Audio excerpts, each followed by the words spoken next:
Nagmugna na ang Police Regional Office 9 ug Special Investigation Team nga langkuban sab og laing team gikan sa Region 10 alang sa mas lawom nga investigasyon kalabot sa fireworks disposal sa Zamboanga City nga misangko sa disgrasya.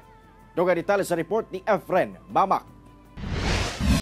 Dili pa makadungog og tarong si Alalay Rasing nga taga-barangay Kabatangan sa Zamboanga City human ang fireworks disposal nga misangko sa disgrasya sa mismong barangay niadtong Lunes. Sumala niya, nagsumiti na siya og report ngadto sa otoridad kalabot sa damages sa iyang balay epekto sa pagbuto. Apan nagpaabot pa siya kung kanos sila matagan og ayuda.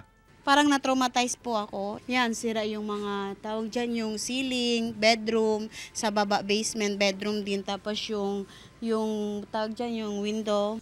Sumala sa Police Regional Office Region 9, mao kini ang usa sa mga itumbok sa gimugnang Special Investigation Team. The team is focusing on the following activities. First, ang una-una natin tinitingnan yung pag-identify ho talaga ng gaano karaming na naging biktima or na-injured dito sa insidente na ito.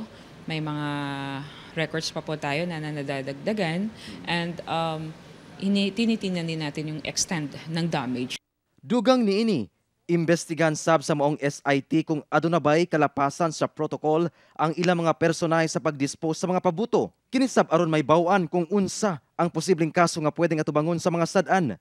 Aron mapaniguro nga patas ang resulta sa investigasyon, langkuban sab ang maong SIT ug mga team gikan sa Regional Explosives and Cannon Unit Region 10.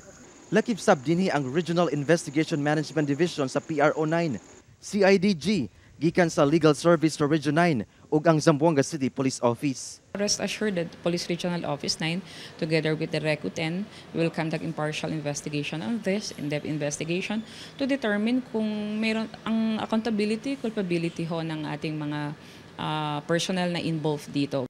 Sa tala sa PRO9, 27 ang samdan sa insidente kung asa 20 ang uniform personnel ug 7 ang sibilyan kinsa padayong ginatambalan sa ospital. Ginasulayan sa GMA Regional TV1 Mindanao nga makuhaan og pahayag ang mga samdan sa hanay sab sa BFP. Apan, matud sa District Fire Marshal, wala pay gibutyag kanila ang 5 ka mga personahe kung paunsa nagsugod ang maong pagbusikad.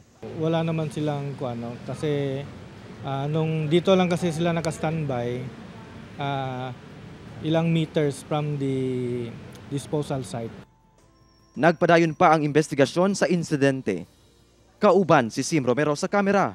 Ako si Efren Mamak para sa One Mindanao.